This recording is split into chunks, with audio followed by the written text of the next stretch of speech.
I am Ferdinand Marcos, and I am the President of the Republic of the Philippines.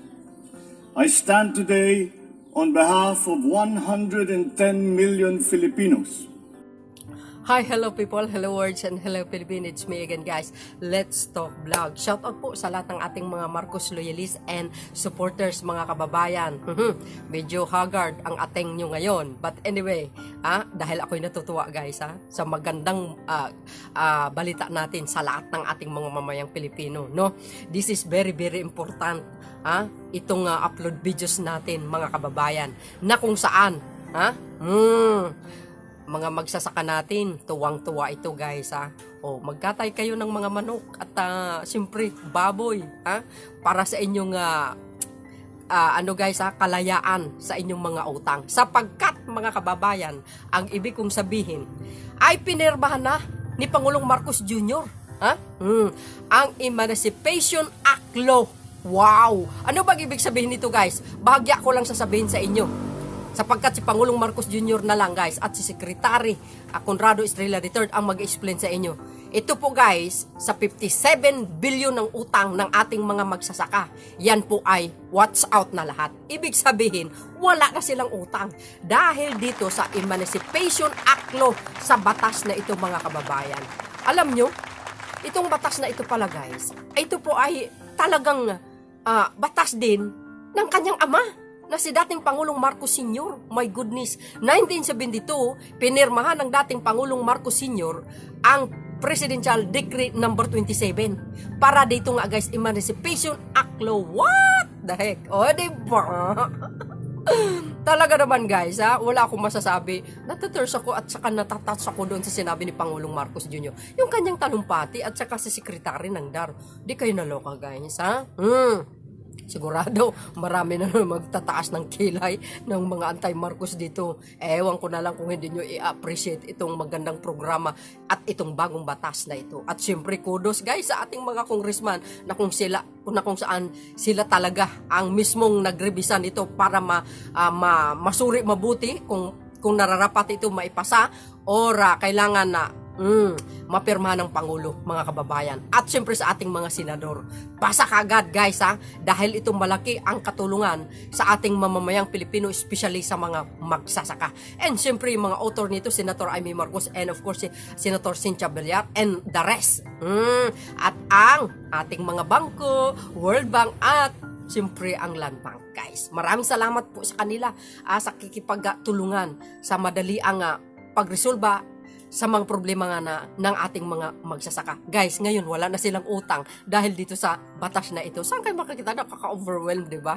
Ako'y natutuwa, guys. As a Marcos loyalist, nako, ang ganda talaga na isip nitong Pangulong Marcos na ito. Ay, nalaw ka ako, guys. And congratulations sa ating mga kababayan na talaga namang, naku, kung ako ito, guys, talon-talon na ako sa tuwa talaga. O, magkatay na kayo ng manok. O, mag-celebrate kayo. Kasi wala na kayong utang. Dahil dyan, sabi nga ng Pangulo, hindi lang sa pagbibigay ng tutulo, kundi mayroon silang pagkukuhanan ng kanilang pangangailangan, which is yung loan. Dyan sa Land Bank. Mayroon na tayong updates dito before, guys. So, tingnan mo, para hindi na sila mag-utang sa kapitbahay or sa ano. At kunting porsyento lang yan. Kayang-kaya nila yan at tuloy-tuloy ang tulong ng gobyerno hanggang nandyan pa ang ating mahal na Pangulong Marcos Jr. Hindi sila pababayaan. Tingnan nyo, guys, nakakaluha din yung kanyang talumpati. Ganon din si Secretary ng DAR. Ay, nako, naloka ako, guys. Namangha talaga ako sa kanyang ginagawa. For the first time in my life, guys, ito yung mahihigitan niya talaga ang kanyang ama. My goodness. So, yun, mga kababayan, para kumplito detalye, panoorin nyo, guys, ang kanyang talumpati. Nakakatats ng puso talaga. Naku, para ito sa lahat, mga kababayan. Thank you for watching and tuloy-tuloy ang support natin sa ating mahal na Pangulong Marcos Jr. But before that, election naman ang ating live and videos upload, guys, And don't forget to hit the button bell, para laging update sa aking mga live and upload videos. Maraming salamat po. Ayan. Bye. Panoorin natin, mga bes. Nakakatuwa talaga. To our distinguished senators and members of the House of Representatives, other distinguished government officials, and our valuable partners in the private sector, good morning. We are gathered here today to witness the enactment of the new Agrarian Emancipation Act. To formally begin our program, may we call on Agrarian Reform Secretary Conrado Estrella III for his opening remarks.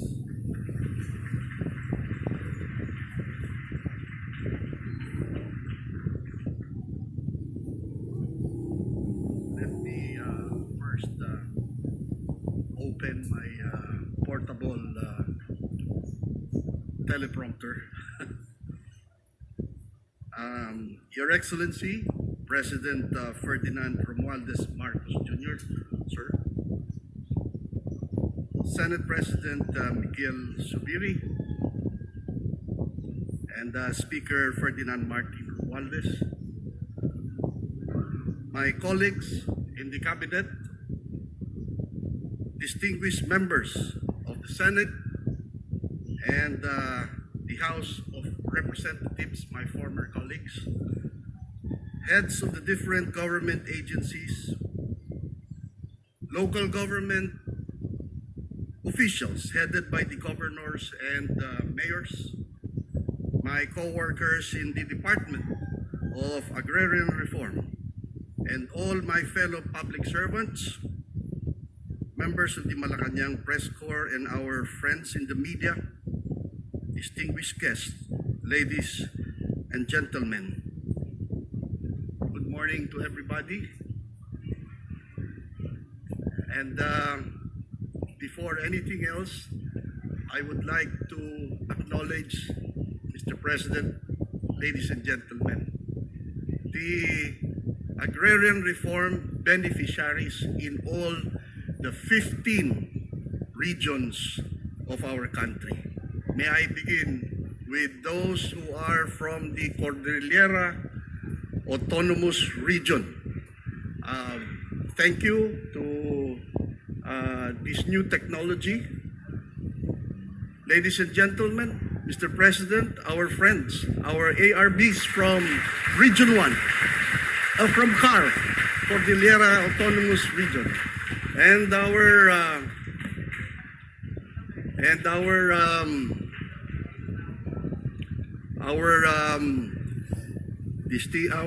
ARBs from Region 1, Mr. President.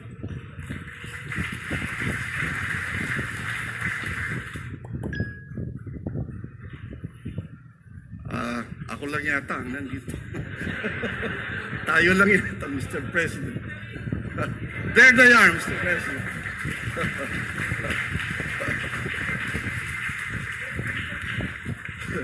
And also, our ARBs from Region 2, Mr. President. They are also here. Yan, Mr. President. Courtesy of Governor Rodito Albano, Mr. President. And of course, our ARBs from Region 3, they are now in the Heroes Hall, Mr. President. And those ARBs from 4A, they are also in the Heroes Hall. Our ARBs from Region 4B, Mr. President, they are in Palawan right now.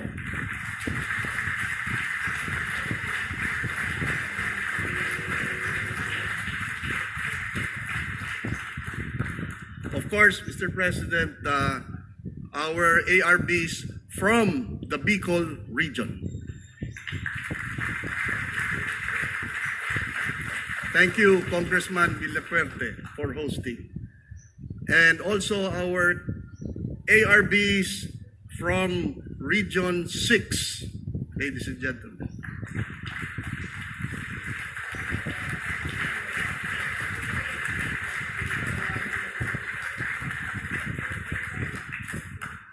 Nakapula sila, Mr. President. Happy Valentine's. And a flag back.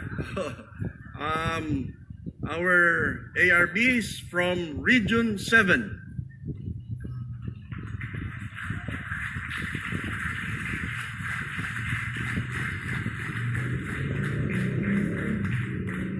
now our ARBs, Agrarian Reform Beneficiaries from Region 8.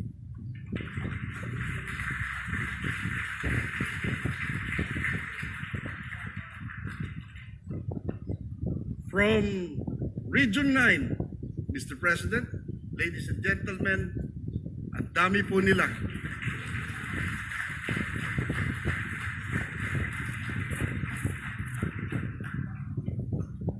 And from Region 10, Mr. President, they are also here with us.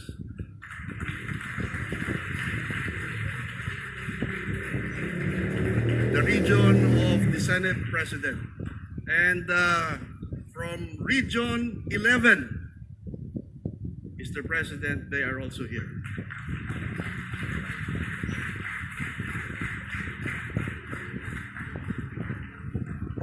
Of course, our agrarian reform beneficiaries from Region 12.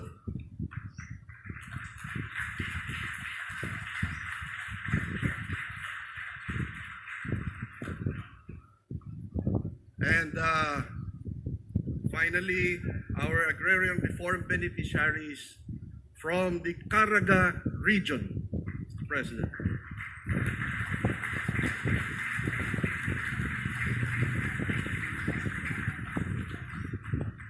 I'd like to acknowledge also the presence of our agrarian reform beneficiaries who have success stories to share with us. We cannot accommodate all of them, but we invited some of them. They are here, Mr. President, our agrarian reform beneficiaries. Please stand up.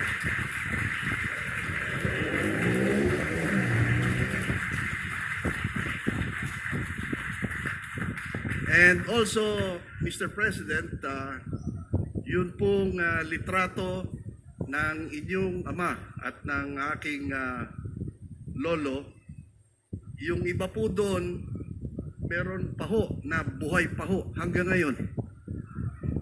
Naririto sila, silang dalawa, Mr. President. Nasaan ba yung dalawa? Andun po sila. Yeah. Mga kasama po sa litrato doon, nung pinirmahan ang PD 27. Mr. President, if you will recall, shortly after the elections, when you were still holding office in EDSA, in the 7th floor, that was the time when you invited me to join the cabinet, Mr. President. Naalala ko po noon, hinila ninyo ko at ang inyong sinabi sa akin, Conrad, sabi nyo, yung lolo mo at yung tatay ko ay maraming nagawa. Sa tingin mo kaya papantay tayo? Yan, tumatak po yan sa isip ko, Mr. President. Kaya nais ko pong sabihin sa inyo na isang tambak na po na support services, mga farm-to-market roads and farm machineries and equipments ang naibigay na po natin sa atin mga agrarian reform beneficiaries. At kami po ay nagpapasalamat sa inyo, sa ating mahal na Secretary Ben Jokno, sa ating mahal na Secretary Amina Pangandaman, at sa lahat po ng ating mga senador at lahat po ng ating mga congressman, sapagkat ang budget po ng Department of Agrarian Reform ay agad-agad nilang inaprubahan. Hindi ho kami pinahirapan.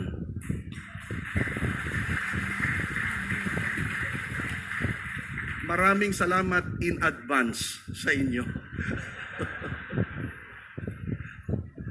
At ganoon din po, nagpapasalamat din po kami sa mga tiga Land Bank of the Philippines, sapagkat sila po ay very active na nagbibigay po ng credit assistance sa atin mga agrarian reform beneficiaries. Noon pong September 13, 2022, noon inyo pong kaarawan. Kung hindi ako nagkakamali, 56th birthday ho yata ninyo noon. Ay, 65 pala ho. Yun pong pangako ninyo. Nilagdaan ninyo ang Executive Order number 4 series of 2022 na tumatawag ng moratorium sa pagbayad ng amortization fees at other penalties by the agrarian reform beneficiaries. Ito po ay nagawa ninyo, nangako kayo, natupad ninyo. Of course, ladies and gentlemen, the resolution of vintage agrarian cases should not be overlooked.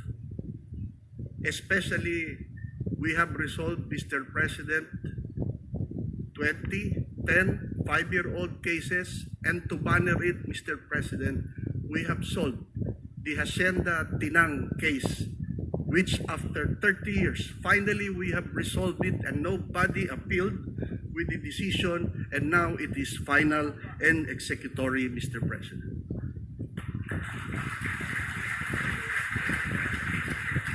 Ito po ay inutos ninyo sa amin sapagkat ang gusto po ninyo, Mr. President, ay bilisan namin ang pagresolba ng mga kaso sapagkat naniniwala kayo, justice delayed is justice denied.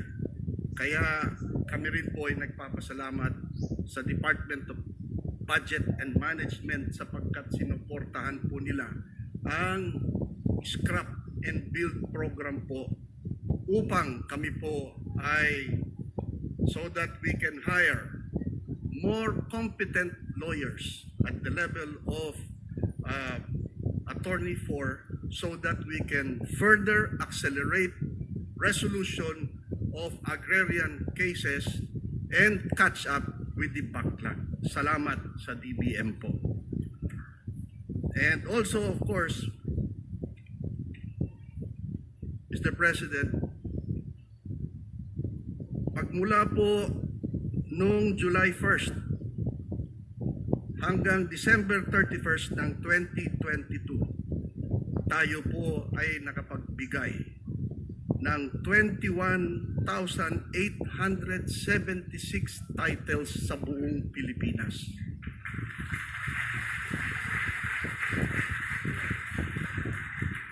Ang nakinabang po dyan na ARBs ay 24,804 farmers at 25,159 hectares po ang naipamigay natin.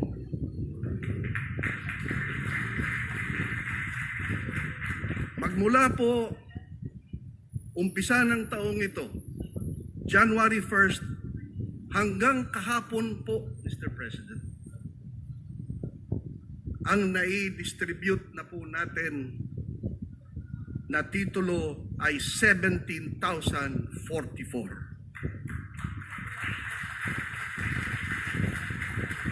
Ang nakinabang po dito na ARBs ay 16,506, covering 21,427 hectares, Mr. President. Itong araw na ito, Mr. President, ladies and gentlemen, we will simultaneously distribute 32,441 titles to 27,132 ARBs covering 39,269 hectares. Maraming salamat po sa Department of Finance, sa Department of Budget and Management, sa DOJ, at lalong-lalo na po special mention sa Land Registration Administration. Nandito po ang ating head, Mr. President, si Administrator Jerry Sirius. Hindi naman masyadong serious yan. Dahil sa kanya, Mr. President, napabilis natin ang paglabas ng mga titulo. At naririto rin po ang kalihim ng Department of Environment and Natural Resources, si Secretary Loizaga. At dahil po sa kanila, napabilis din po natin ang release. At ganun din po, tuloy-tuloy ang ating pag-release sapagkat hindi na namin kailangan humingi ng maraming pondo, meron naman tayong tinatawag na suporta na nanggaling po, and this support came from the World Bank headed by Mr. Job Indiama. Naririto po sila, Mr. President. Nandiyan po sila. Will you please stand up, our friends from the World Bank?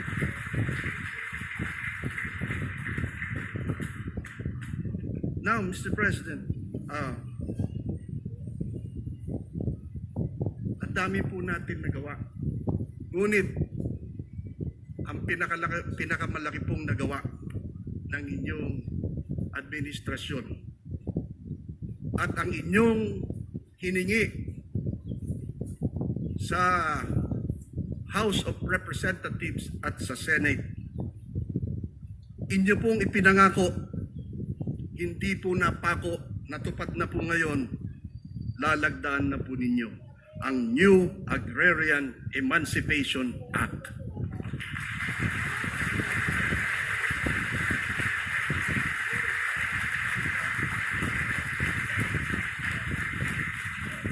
Ito po ay condonation of payment of amortization fees by the ARPs.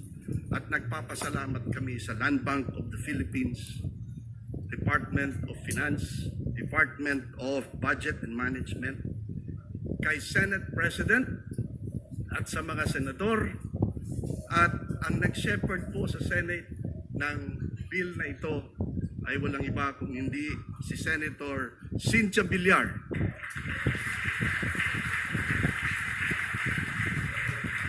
At ang inyo pong kapatid, Senator Jaime Marcos.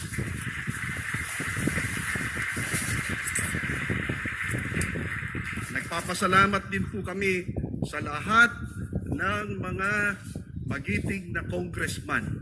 Kung hindi ako nagkakamali, wala akong pumontra sa bill na ito sa House of Representatives.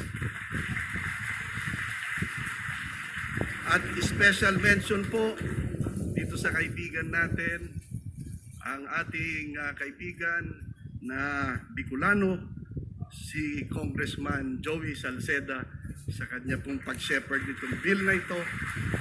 At ganoon din po si Congressman Sol Chungalaw. Nandito yan. At lahat ng mga principal authors. Of course, kahit wala ho rito, si Speaker Ferdinand Martin Romualdez.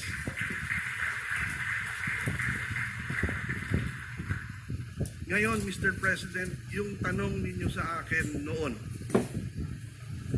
na kaya ba natin, kaya nating pansinin, pabayaan na ho natin sila ang humusga dito po sa ating nagawa.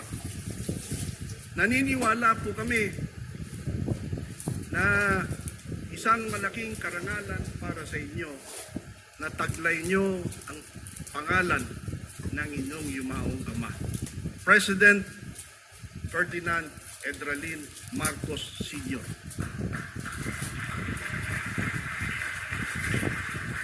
Ngunit dumating na ho ang panahon.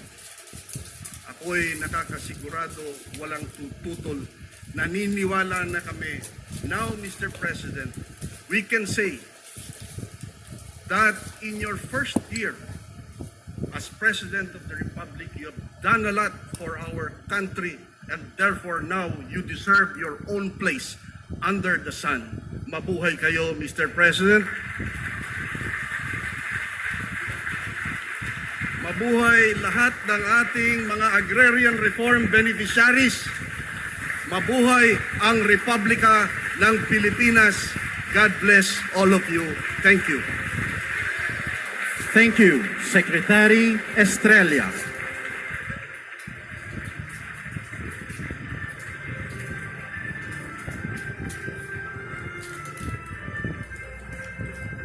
At this juncture, may we request Executive Secretary Lucas Bersamin to introduce our keynote speaker.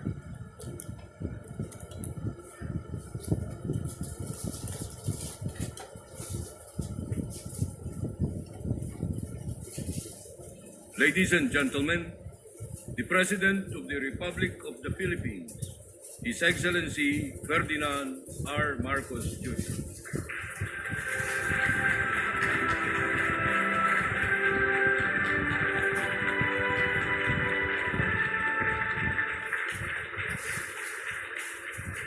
Maraming salamat sa ating Executive Secretary,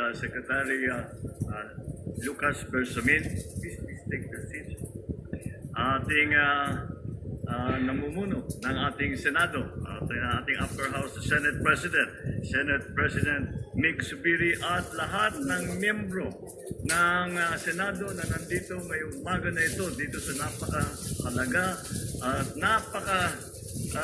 makahulugan na okasyon. The Agrarian Reform Secretary, who we have just heard from, Agrarian Reform Secretary Conrado Estrella, ay parang gusto ko sabihin si Lolo Condring pagka nakita ko yung Agrarian Reform. But you are holding up the tradition that our forefathers put and began before us. The late Speaker of the House of Representatives,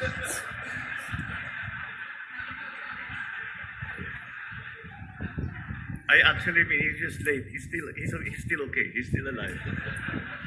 Speaker Martin Romualdez and the members of the House of Representatives, without whose important support we could not have done any of this. The members of the cabinet here present, I think we will notice that halos kumpleto ang kabinete ngayong araw na ito dahil talaga ay napakahalaga nitong ating ginagawa ngayong umagang ito.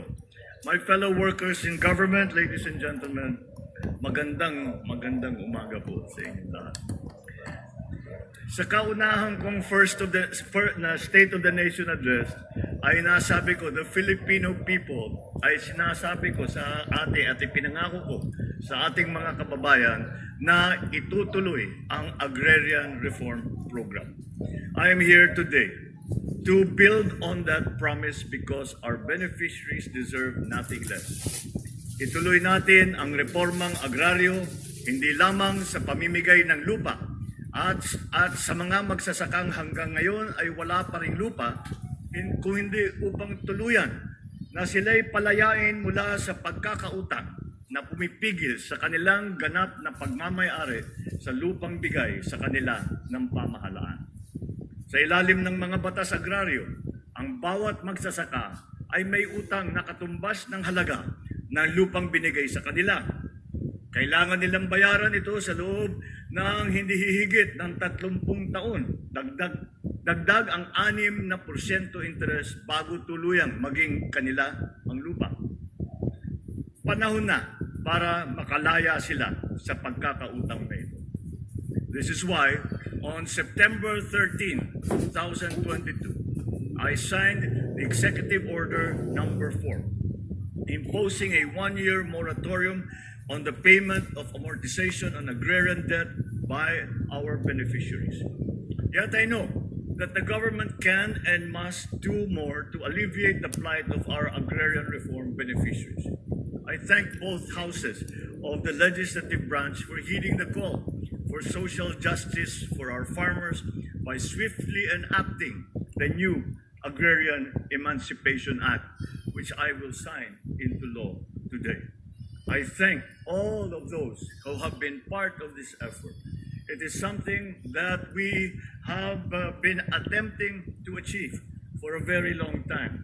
Nung pumasok po ako at binati ko ang aking ate, si Senator Amy, ay kako sa kanya, ikaw talaga yung original author. Mula nung nagsimula siya bilang senador, ay pinaglalaban na niya ito.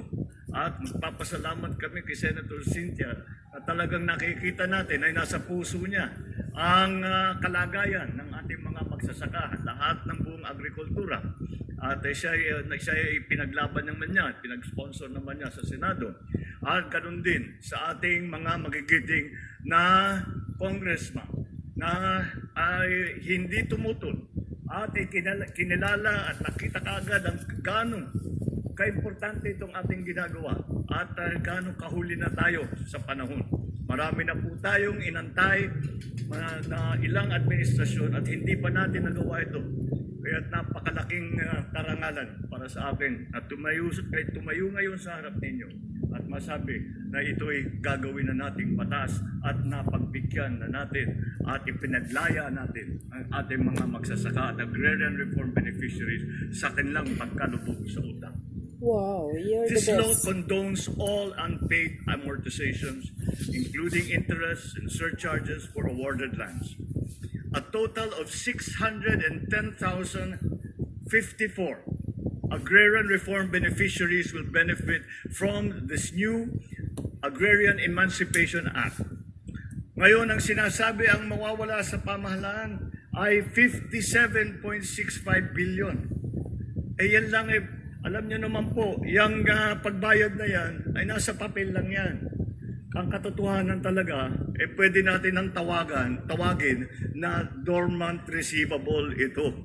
Dahil alam naman namin, walang kakayahan ang mga magsasaka na bayaran itong napakalaking utang na ito. Kaya napakatama naman na napunta sa pamahalaan. At kami naman, yan ang trabaho ng pamahalaan upang suportahan kayo, upang pagandahin ang ating agrikultura, upang bigyan kayo ng pagkakataon. At upang masabi natin na ginagawa natin lahat, upang maipakain natin lahat ng ating mga mamamayan.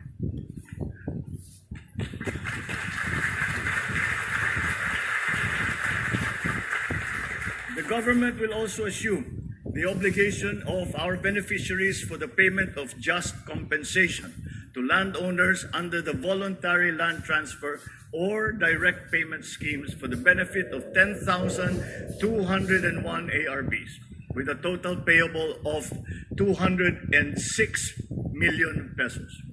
Sa ngalan ng ating mga magsasaka at ng sambayan ng Pilipino, taus-puso akong nagpapasalamat sa Kongreso at sa Senado sa agarang pagpanday ng batas na ito.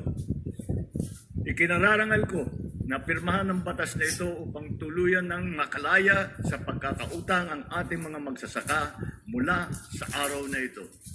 However, I believe that genuine agrarian emancipation requires more than just the distribution of land.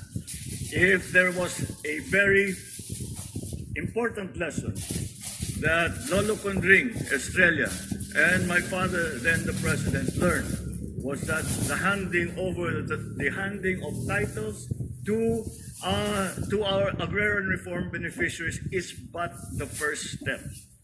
Free land distribution must go hand in hand with broadening the provision of credit facilities and support services in the form of farm inputs, equipment, and facilities to our farmers, as well as the construction of more farm-to-market roads. These efforts will yield more sustainable farms and higher incomes for our farmers. As President, I assure you, we will never stop providing our farmers with the support that they need to help make their farms more productive while also improving their lives and that of their families. Kung iibayuhin natin ang pagpapaulad sa ating mga sakahan, dapat din natin lalong paunlarin ang pamumuhay ng ating mga magsasaka at ng kanilang mga mahal sa buhay. So let us expedite the individual titling of lands covered by collective CLOAs to secure the agrarian rights of our farmers. Isa yan ang inuna namin ni Secretary Conrad at sinabi namin ay siguro ang para makapag-issue na tayo ng titulo ay kailangan yung consolidated CLOA ay mabigyan na, paghati-hati na para alam ng beneficiary kung saan yung lupa niya at maisasaka na niya. Kaya yan ang inuna namin at maganda naman sa aking palagay ang naging performance ng Department of Agrarian Reform sa pagbigay at pagbuo ng sistema upang maayos na natin yung consolidated CLOAS at maari ng magsaka ang ating mga beneficiary. We will also enhance the efficiency of agrarian case resolution systems for faster outcomes. We need to revitalize the agricultural sector, and so we endeavor to attract and train new generations of young farmers who will become the driving force behind a modernized and profitable agriculture sector that fuels sustainable rural development. With unity and with diligence, we will address these concerns and make agrarian emancipation a tangible reality for our hardworking farmers. It is time to give our farmers the recognition that they deserve as the providers of our nation's sustenance, the providers of life to all of Filipinos. Panahon na upang ang ating mga magsasaka na silang nagpapakahirap araw-araw upang lagyan ng pagkain ang mga hapagkainan ng ating mga tahanan ay mabigyan ng atensyon at pagpupugay na akma sa kanilang kontribusyon sa ating bayan. Hinihimok ko rin ang ating mga agrarian reform beneficiaries na patuloy na alagaan at payabungin ang ating mga sakahan. Tutulungan at susuportahan namin kayo sa inyong bawat hakbang upang kayo ay umunlad, magtagumpay at makatulong sa pagbibigay ng sapat at masustansyang pagkain sa ating mga mamamayan. Let us work together to realize this dream, our dream, as it was my father's dream, to give every Filipino farmer and his or her family a life beyond mere survival. A life free from want, from hunger, or fear of the future. A life of dignity, abundance, and prosperity. Mabuhay ang ating mga agrarian reform beneficiaries. Mabuhay ang magsasakang Pilipino. Maraming salamat po sa inyong lahat. Thank you, President Ferdinand R. Marcos Jr. It is now time to witness the ceremonial signing of the new Agrarian Emancipation Act. To join the President on stage, may we have Senate President Juan Miguel Zubiri, House Speaker Ferdinand Martin Romualdez, Senator Cynthia Villar, Senator Amy R. Marcos, Representative Solomon Chungalao, Representative Jose Salceda, Executive Secretary Lucas Bersamin, Special Assistant to the President Antonio Lagdameo, Secretary Conrado Estrella III, Secretary Benjamin Jokno, and Presidential Advisor on Legislative Affairs Mark Yandro Mendoza.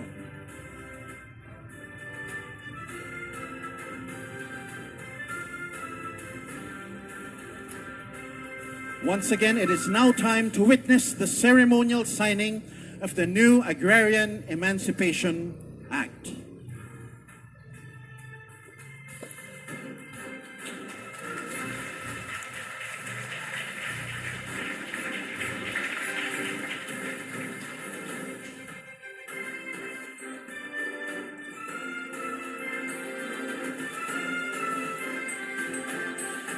Upon the President's signature, the reconciled version of House Bill number 6336 and Senate Bill 1850 shall now become known as Republic Act number 11953, entitled An Act Emancipating Agrarian Reform Beneficiaries, or ARBs, from Financial Burden by Condoning All Principal Loans, Unpaid Amortizations and Interests, and Accepting Payment of Estate Tax on Agricultural Lands awarded under the Comprehensive Agrarian Reform Program. The law seeks to emancipate agrarian reform beneficiaries from the burden of the land they till by condoning all unpaid amortizations and interests in connection with the loans they secured under the Comprehensive Agrarian Reform Program. Thank you, Mr. President. At this point, the President will now grant a photo opportunity.